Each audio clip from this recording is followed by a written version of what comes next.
Bonjour à tous, bienvenue pour une nouvelle vidéo.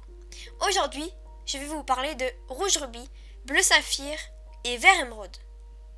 C'est une trilogie, écrite par Kerstin Kirk, une auteure allemande. Ces livres coûtent indépendamment 7,40 € en format poche et 14,50 € en grand format.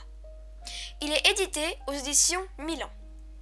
Ça raconte l'histoire de Gwendoline qui a 16 ans. C'est une fille comme une autre, même si des fois elle voit des fantômes dans les couloirs de son lycée. Dans sa famille, certaines personnes, grâce à un gène spécial, peuvent voyager dans le temps. Par sa date de naissance, Charlotte, sa cousine, a ce gène.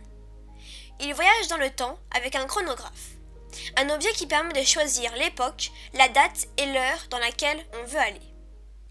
Il est dans un bâtiment surveillé par le cercle.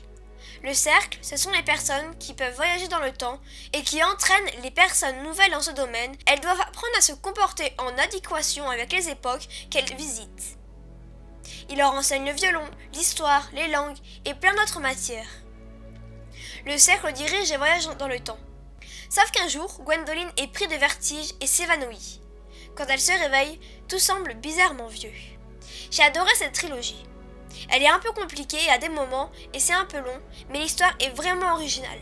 Il y a aussi des films qui sont sortis en 2013. Ils ont été adaptés par Felix Fursteiner. Gwendoline est jouée par Maria Erich et Gideon, son compagnon de voyage, par Yanis Naevonner. Je pense qu'il vaut mieux lire les livres avant d'aller voir le film pour mieux comprendre l'histoire. Les films sont vraiment super bien faits et correspondent totalement aux livres, même si des fois il y a des événements rajoutés au film qu'il n'y a pas dans les livres. Ce qui est bien, c'est que les voyages dans le temps sont variés.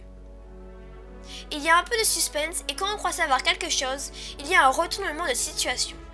Gwendoline se repose sur sa meilleure amie, Leslie, et j'ai adoré leur complicité et leur amitié soudée. Ces livres sont du genre fantastique et il faut absolument que vous les lisiez si ce n'est pas encore fait. J'espère que cette vidéo vous a plu, n'hésitez pas à la liker et à vous abonner, on se retrouve dans une prochaine vidéo.